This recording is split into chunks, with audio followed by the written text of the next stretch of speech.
In this edition of VOA Weekly, climactic calamity. Can secrets to the causes of powerful hurricanes be found a mile and a half beneath Greenland's ice layer? On the border, patrolling America's border with Mexico, through the desert and on the river. Animating empowerment, one woman's artful crusade to give girls the power over their own lives. This is VOA Weekly. Harvey and Irma, a pair of massive hurricanes forever linked in American history. It is the first time two Category 4 storms hit the U.S. mainland in the same year. Harvey inundated the Houston, Texas area with nearly 93 trillion liters of rain. Irma left as many as 13 million people in Florida without electricity. Irma's size, scope, and ferocity is said to equal an entire season of Atlantic Ocean hurricanes. Scientists are searching for clues to these phenomena of the warm water in one of the coldest places on the planet. We're here to drill an ice core to the bedrock.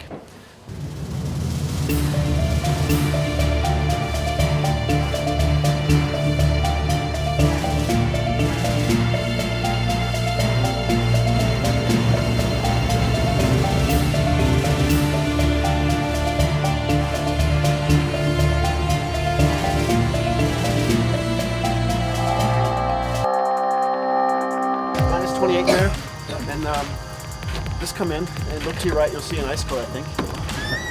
Yeah. So this ice comes from 754 meters down, and it's on the order of 6,000 years old. So the ice fell 6,000 years ago as snow. The snow that we're getting in this ice core didn't fall at this spot because this is an ice stream that's moving. So this snow fell some hundreds of kilometers away from here and it's moved to this spot. At this depth, we can still see 1 year to the next, to the next, to the next. So when we study the climate, we're actually getting information for every year. So we get the seasonal signals in dust and water isotopes and other impurities that tell us about atmospheric circulation. They tell us about the temperature. They tell us about processes in the ocean.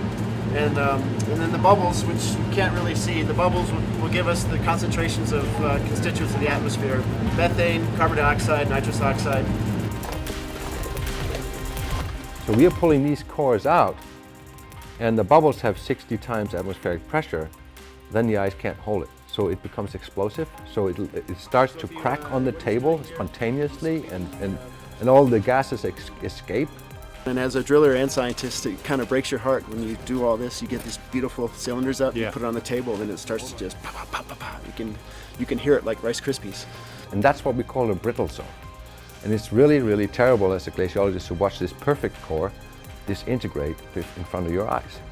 So we actually, and it sounds completely ridiculous and backwards, but actually we mounted a freezer unit in a snow cave inside the Greenland ice sheet. And that's simply to control the temperature. Everybody would say, oh, it must be cold in there. Yes, but it's not cold enough, so we are putting a freezer inside the ice sheet, and that's hilarious. But anyway, so we know that Greenland now is shrinking because there's enhanced melting around the sides. Very easy to understand because it corresponds to rising temperatures at the coastline. So you'll have much more runoff. And that will make the Greenland ice sheet lose mass. So right now, I think the contribution of Greenland ice sheet to world sea level change is just beginning to show, but it's roughly a millimeter or so per year. That doesn't sound like much, but we don't know if this shrinking is going to be a linear, straightforward process that you can predict. And that's why we are drilling at FocusGroup. You can monitor the surface. Trouble is, all kinds of funny stuff is going on at the base of the ice sheet. If something odd is going on at the base in these ice streams, and there are a lot of ice streams in Western Arctica too, then it can upset the entire apple cart. All of a sudden you would have an unstable ice sheet that might break away, not over several centuries, but over a couple of decades. And that would be disastrous. So Stephenson is an ice core expert. He's been doing this for more than 3 decades. He knows his ice cores. And he can tell you that when you look through the record that these ice cores tell you, they can go back 800,000 years. And you look at the amount of carbon dioxide in the atmosphere over those 800,000 years, it goes up and down, but it mostly goes up and down between about 200 or 300 parts per million. And now, today, in fact, just last year, we crossed 400 parts per million for the first time, I mean, really ever. There is no point in this 800,000 year record where we're up at 400 parts per million. And the only place that you can get that much carbon dioxide is from burning fossil fuels. I mean, basically fossil fuels it's fossilized solar power. We've basically taken up all of this carbon that was buried, hundreds of thousands, millions of years ago. We burned it. We put it back in the atmosphere. This was carbon dioxide that was taken out of the atmosphere millions of years ago that we're now releasing back into the atmosphere. And that carbon dioxide is what's warming up the planet. So is there a connection between what we're seeing in the ice cores and what we're seeing with the hurricanes we've seen this year? Sort of, maybe. What we can say is that carbon dioxide levels are going up. That's clear. We know that rising carbon dioxide levels warm the planet. That's clear. That includes the oceans. The oceans are getting warmer. That's clear. We know that rising ocean temperatures fuel more intense hurricanes. That's clear. Now, it gets complicated when you start to pin specific hurricanes on climate change. The oceans get warm, the oceans get cool. These things happen without human interference. What we're doing is making it more likely that those oceans are going to be warm enough to create a hurricane like Harvey, a hurricane like Irma. And more likely that we're going to see more of these things in the future, and more likely that when we do see them, and more likely that when we see them now, that they're going to be stronger than we've seen in the past. Warmer air can hold more water, so you can get a hurricane like Harvey that can dump ridiculous amounts of water over places like Texas. You can get Category 5 hurricanes. Harvey landed as a Category 5. Irma spent more time as a Category 5 than almost any other hurricane in recorded history. These things are products of more energy in the atmosphere. And what's happening now is we just keep putting more energy into the atmosphere, making these things more and more likely and more frequent. This particular one, hard to say. The likelihood that these things are going to happen, definitely increasing.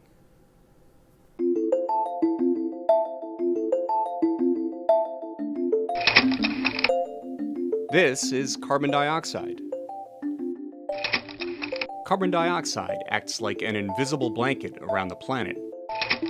We're adding CO2 to the air by burning gasoline, coal, and natural gas in our cars, trucks, planes, ships, factories, and power plants. Here's the problem. When sunlight hits the Earth's surface, the surface gets warm. Normally, that heat radiates into space. But carbon dioxide absorbs heat, trapping it in the atmosphere. More carbon dioxide traps more heat. That extra heat turns up the volume on the weather.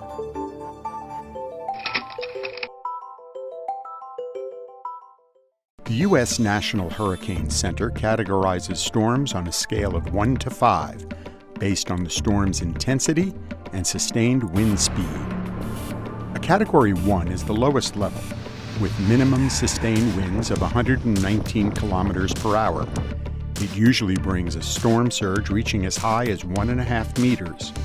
Category 2 hurricanes are considered moderate, with sustained winds of 154 to 177 kilometers per hour and a storm surge of 2.5 meters. Category 3 hurricanes are considered extensive, with sustained winds of 178 to 209 kilometers per hour and a storm surge of 3.5 meters. Category 4 hurricanes are considered extreme, with sustained winds of 210 to 249 kilometers per hour and a storm surge of 5.5 meters.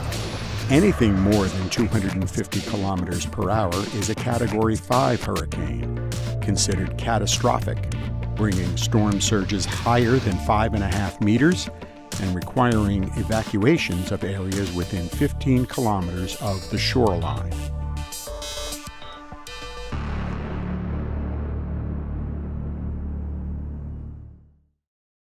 Hurricane Harvey brought terrible destruction, but it also brought out the best in humanity. As former presidents, we want to help our fellow Americans begin to recover.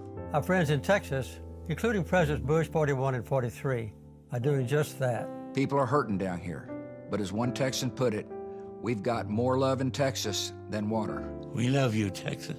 Donate to oneamericaappeal.org. We are all in this together. Thank you. Thank you. Thank you. Thank you. Thank you. Just the people across the country coming down and helping has been awesome. We got people from all across the state, Florida Game Wardens, New York Task Force, Pennsylvania Task Force, they're all coming down here to help out as well. So this shows right here, an event like this, that Americans can come together and help each other out. Should we knock on the door? Yeah.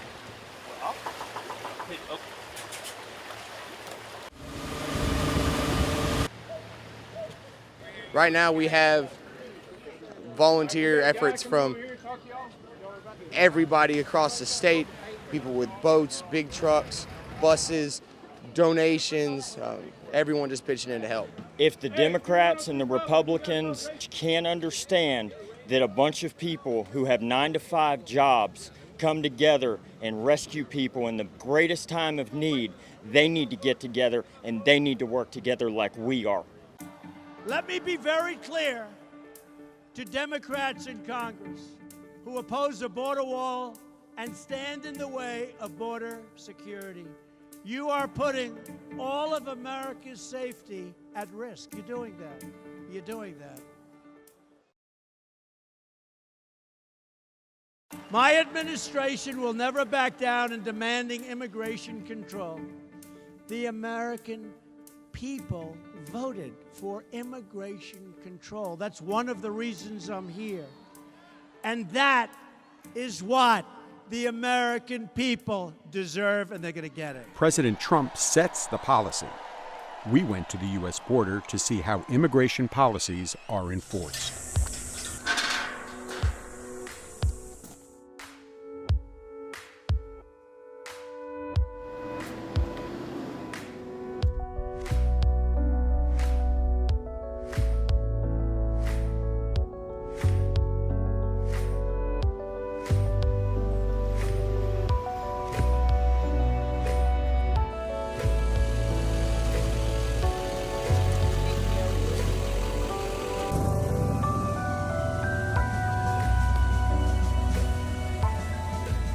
Majority of the year, it's very shallow. In most places, especially once you get further down, there's a weir dam. Once you get past that, it's very, very shallow, where you can just walk across and ankle deep. But even this spot here, then that's not to say that people don't cross illegally in this area, because they do. They'll use rafts. They'll use horses. There's guides that will put individuals on horses and bring them on the other side, and then go back with his horse. And rafts and inner tubes, and they'll just swim. And how long is the Del Rio sector that you all are patrolling? It's 205 miles. I would assume that the most activity is at nighttime? Yeah, that's a fair assumption. They try to use the cover of light, to their advantage. And also, you can see on both sides of the river this plant. It's called carizo, and it really helps them out too, as far as giving them concealment to cross. The smugglers in the local area, they know the places to cross, that they're going to be the best probability for the highest amount of success. Now, that's not to say that you have immigrants coming from other countries other than Mexico, and Central and South America, and they're very ignorant about this area, and a lot of times they'll cross and they'll find themselves in a bad situation. That's where my partners behind me, they do a lot of rescues. They've done a lot this year, actually.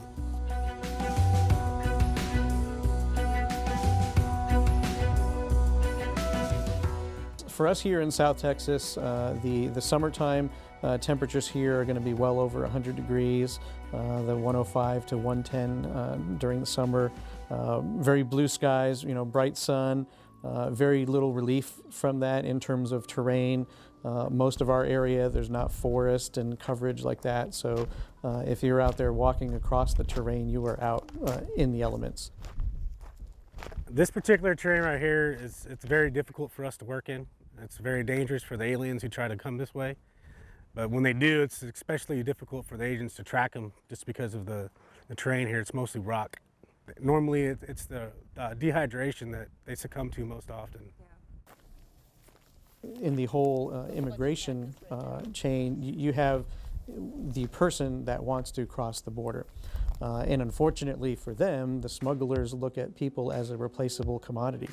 If they charge, that particular person a couple of $1,000s to get them across the river, and they, for whatever reason, don't make it, they'll go back and recruit somebody else.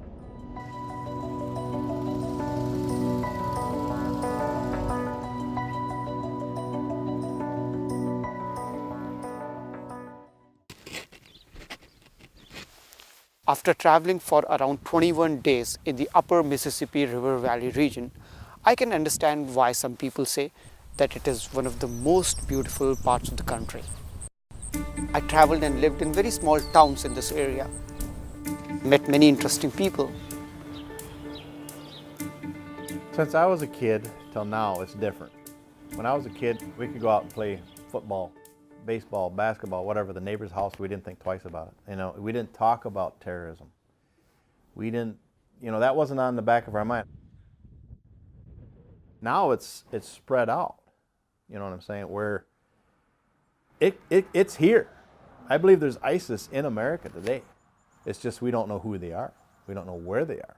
They could just pop up at hospitals or bars like they did down in Florida or in California. Just I just hate to say it, but that's what's happening, and that's where we are today. It's a different day. We'd love to see more people come here because it is the greatest nation in the world. There's an apprehension there to say, wait a minute, we need to vet these people, find out who they are, where they came from, and what their intent is. You know what I'm saying? There is a difference compared to 20 years ago, even 30 years ago. Just be a little more diligent about watching who comes in and out. But there are a few that make it bad for everybody, that try to come into America, just to visit or whatever the case might be. Laws that we already have to be enforced. This is Syria, capital Damascus, and this is Idlib province. A small shop in the town of Khan Shakun, and meet 29-year-old shop owner Abdel Hamid Al-Yusuf. Hi! Each day, Abdel Hamid would open his shop to provide for his wife and family, including twin babies, Aya and Ahmad. Before dawn on April 4th, Abdel Hamid and his family were asleep. They woke up to the sound of a blast next to their house. Smoke was everywhere. Hamid's uncle Al-Yusuf ran out to see. A woman walking nearby suddenly collapsed. The uncle knew something was wrong. He rushed back inside and closed his windows. The wind blew the smoke away from their house. But Abdul Hamid's family had a different fate. He fled his house with his wife and twins to find a safe haven. Aya and Ahmed were conscious at first, but soon they began shaking and struggling to breathe. Abdul Hamid carried them outside. They fell sick. Abdul Hamid took them to paramedics, hoping Aya and Ahmed would be okay. Hamid went to find his extended family. Instead, he found the bodies of two of his brothers, two nephews, a niece, as well as neighbors and friends.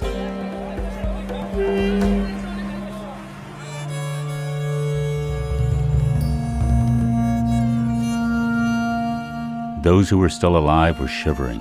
A yellowish foam was coming from their mouths. Their bodies were turning blue. Kids fell unconscious sooner. Doctors said they were the most vulnerable. Finally, Abdelhamid received the news he didn't want to hear. Relatives said his children and wife had suffocated from the gas. They were dead. The twins looked like they were just sleeping.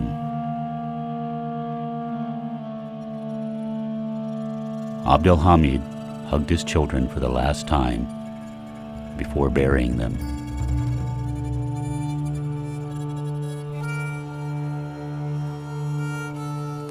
The heartbroken father spoke to his daughter at the graveside. I used to say, "My beautiful blonde girl, I would never leave you. My beautiful daughter, you are leaving me alone."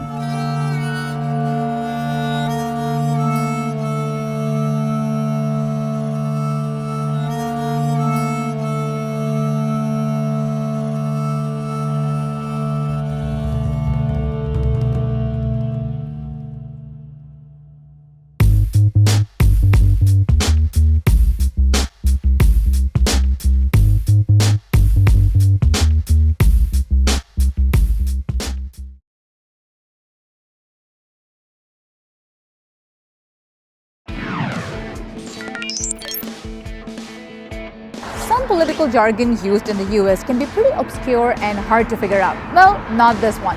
That's because the expression is inside the Beltway. And this is the Beltway.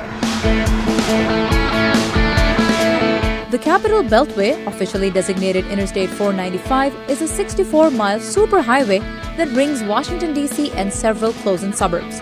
It was completed in 1964. Although if you ask most drivers, they'll probably tell you it seems like construction never really finished.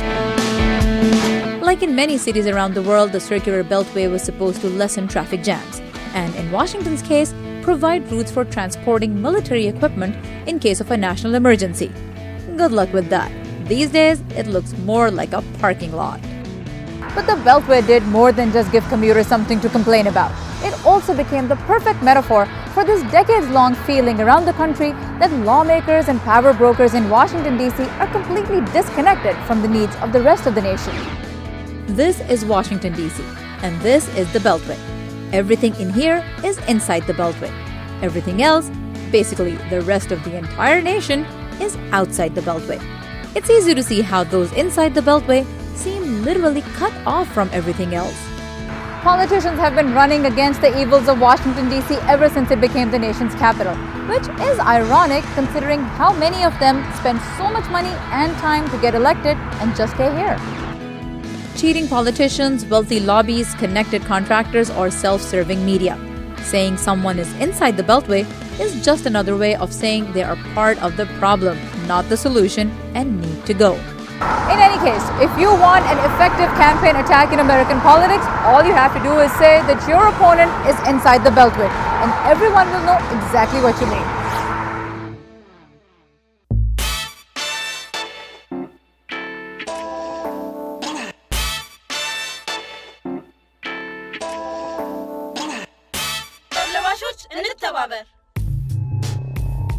Brooke Tagabu is the creator of Tibeb Girls, the first animation in which Ethiopian girls play not only the lead characters, but are portrayed as superheroes.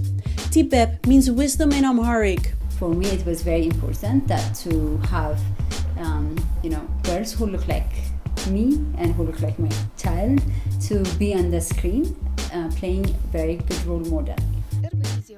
The Tibeb Girls animation breaks taboos by discussing things such as menstruation.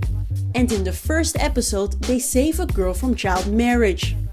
Brooke Dawit screens the show at schools and events around Ethiopia. Most of the issues we're raising are not well discussed in the community or in a school or where it needs to be in the house. So that's another inspiration to really break the taboo and give them a very entertaining but also engaging way to talk about very serious subject. The animation is produced in Addis Ababa with a team of voice actors, artists and writers. Representing and empowering girls is a big responsibility. Therefore, the writers, such as Malet Haile Jesus, put a lot of preparation into an episode. So what we do is we try to include everybody, like the relevant stakeholders, government bureaus, the specific target groups, and then once the synopsis is developed, we do a prototyping, which means we go to the field and test it. The Tibet Girls animation is also published as a cartoon. Maasa Takele reads the comic strip to her children each night before they go to bed. When I ask my children why they love the cartoon, they say it's because now they have a cartoon that is Ethiopian and where their own language is spoken. Creator Brooke Tawit hopes to raise funds to further develop the TV show as she tries to sell the first season to broadcasters in Ethiopia and other African countries where young girls face the same issues. Marta van der Wolf for VOA News, Addis Ababa. Next week on VOA Weekly. How bad was the collision? Pretty bad. Anybody go to hospital? Yeah, both drivers. 6A, repeat the address. 111